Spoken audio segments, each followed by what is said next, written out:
Hello there, this is Sean Usher from the Surrey Residents Network, and we support local community groups across Surrey, voluntary organisations and charities. We help to publicise and promote their events and the things they get up to, as well as a charity or an organisation. And today I've got Helen Charles with me, and Helen is the Community and Events Fundraiser from Parity for Disability, and I'm very grateful that you've come on the line this morning to speak to us.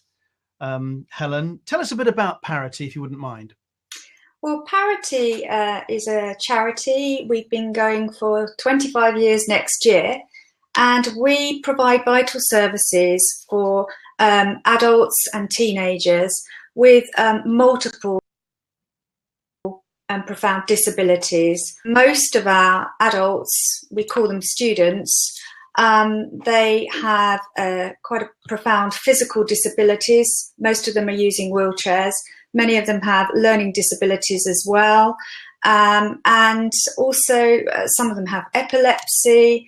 Really, it's providing care for these students who have virtually nowhere else to go once they are have reached the age of 18. All right. So you've been going 25 years. So is your main office in Farnborough, Hampshire?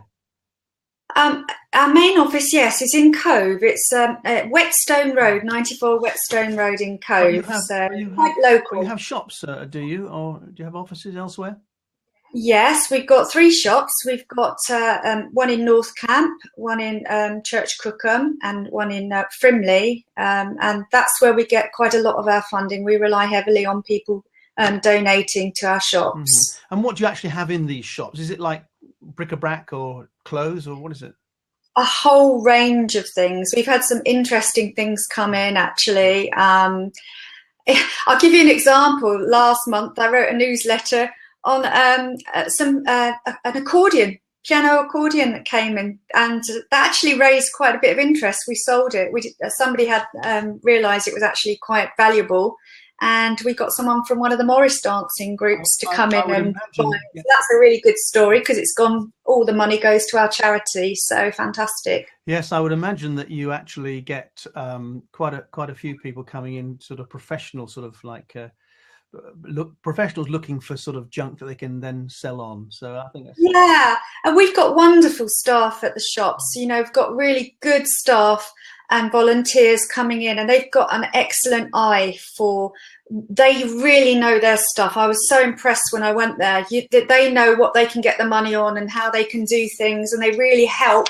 You know, it's an amazing area, actually. I'd never been into behind the scenes, but you don't realise just what expertise you have to really make the most of what you're given. So that's really something those guys do so well. Getting lots of stuff in. You know, you've got to sort of be aware of lots of different sort of angles, haven't you? Because someone can come and say, I'll give you £5 for that, whereas they know that really it's worth 100. Absolutely. Yeah. And our ladies there, they kind of know who to go to and how to get the best value, and they're excellent. We wouldn't be able to survive without them. So we're really grateful to the work that they do. Okay, so the shops are up and running.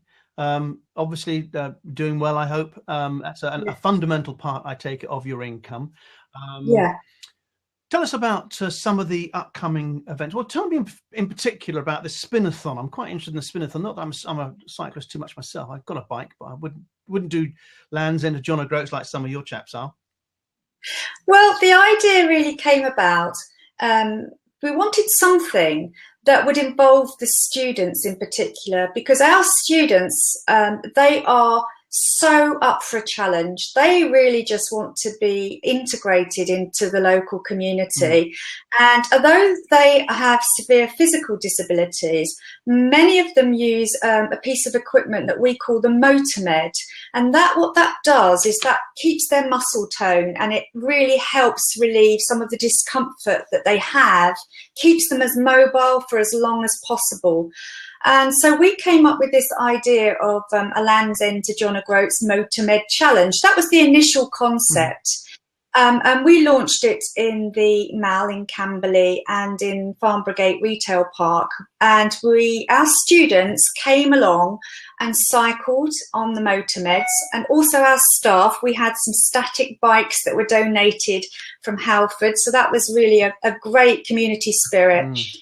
And what they're doing is we have 3 day services, and in each of the day services, they are cycling every week, and the staff too, and our supporters.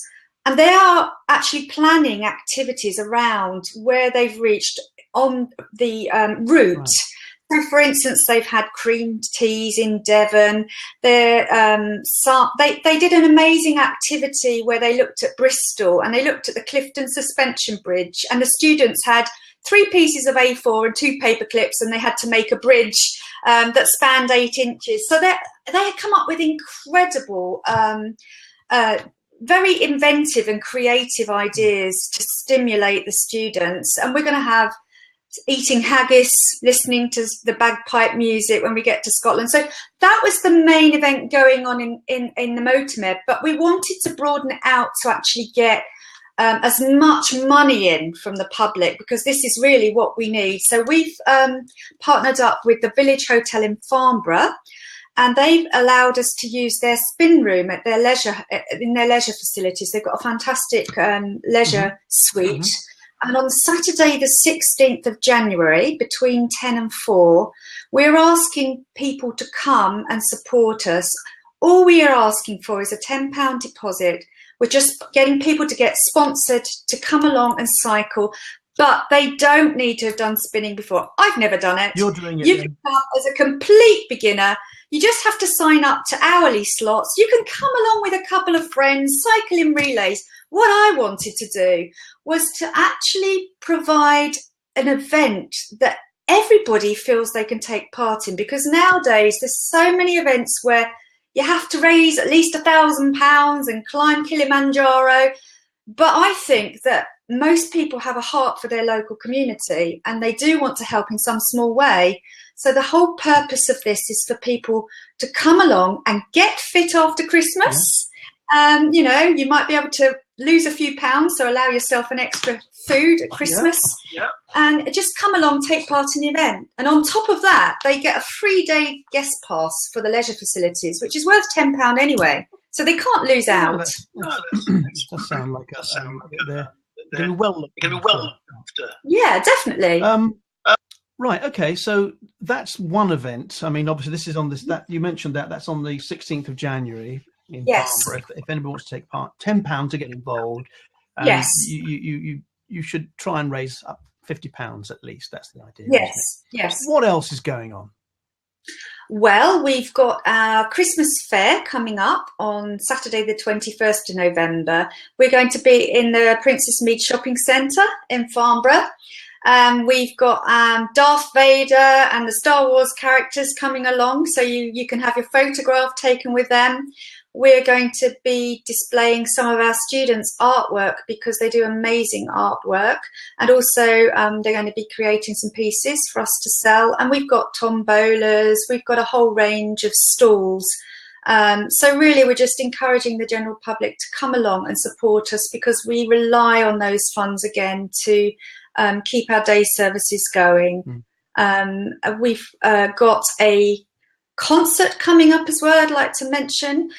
We do have other people supporting us in the community, and there is a concert going on at St Peter's Church on Friday the 27th of November. Right. Yep. It's just £5 for adults, and under 12s go free, and that's in conjunction with Hawley Place School and the Cactus Brass Band concert. So that's going on, and that's going to be a lovely Christmas carol concert. So just encouraging people, please, if they'd like to feel a bit festive, please support this event. When is that again, Helen? It's on Saturday the 27th of November, and it's at 7:30 in the evening. If anybody's interested in getting tickets, they can either get those from Linda on 07999 870 389, or for the Spinathon event, or for any of the other events or information, they can call our office on 01252 375581. Okay. And that's our Parity office number. Right. So in terms of funds that you raise, what are you going to be doing with them in the future? What's the idea? To increase the number of students, maybe? Well, we are indeed. We have a waiting list. I mean, Parity started out, the first day service was 1991, and that was just with 6 students, because we realised that there was nothing in the area that was able to do what we provide, the service that we're providing. The thing about Parity that makes it unique is that it's totally student focused. So we are actually helping them to increase their mobility, their social aspirations. We're actually helping them with a variety of things. And we're increasing their learning. We believe strongly that they should continue learning and having stimulating activity, not just about their basic physical needs, which are, most care providers can do that. That's what makes us unique. I was a teacher. I'm a qualified teacher. I was a teacher for many years before I went into recent career. And I was really impressed with the quality of the activities and the things that are going on in our day services. So we started out with 1, and then it became apparent that there was just such a need out there. We had a day service. We've got one in St Martin's Hall, Church Hall, in the Old Dean in Camberley. We have one downstairs from our offices, which is in Whetstone Road. And because of the demand, even though we extended the one downstairs, we've recently, in January 2015, we've opened another day service in Mitchett in Salisbury Grove. So that just shows you, and we've now got 40 students. Oh, right. And we've still got a waiting list. So we're intending to use the funds to actually provide the vital services. There are some limited grants, but as you well know, the grant system is becoming more and more restrictive. So we are relying increasingly on fundraising, and that money goes for vital things like we have 8 minibuses that we have to run. Without the minibuses, we wouldn't be able to get our students to and fro from our centres, and we wouldn't be able to take them out and about on trips, which is really a part of the ethos that we like to get them out in the community, doing things, integrating and experiencing. So we take them all over, actually. We've also got a speech therapist. We like to give proper speech therapy, physiotherapy.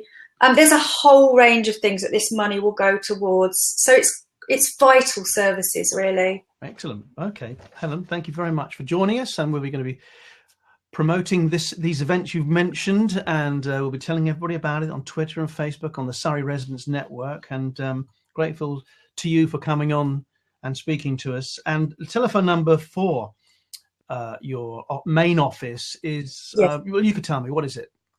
It's 01252 375581. And if they would like to know anything about our events or fundraising, if they ask for Helen Charles, I'm very happy to give you further information. Or if you'd like us to come and talk about what we're doing in our charity, any corporates out there listening, please get in touch, because we are local and we need your help. Okay. Thank you very much. Great. Okay, well, that's Helen Charles, who's the Community and Events Fundraiser for Parity for Disability. 01252 375581 if you feel like you want to get involved. Helen, thanks again. Thank you, Sean. Thank you. Bye-bye.